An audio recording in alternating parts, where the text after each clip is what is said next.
আসসালামু আলাইকুম ভাই ও বন্ধুরা, শুভ সকালের শুভেচ্ছা। আজ রোজ শুক্রবার, জুম্মা মোবারক। কাছের দূরের ভাই বন্ধুরা যে যেখানে আছেন, সবার প্রতি রইল ভালোবাসা, বড়দের প্রতি শ্রদ্ধা, ছোটদের প্রতি স্নেহ এবং ভাই বন্ধুদের জন্য রইল অফুরন্ত ভালোবাসা। সবাই কেমন আছেন?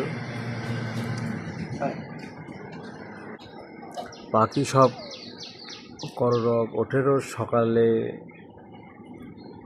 কবিতাটা মনে পড়ে যায়। সকালবেলায় উঠে যখন এই পাখির ডাক শুনি, আপনারা শুনতে পারছেন কেন জানি না,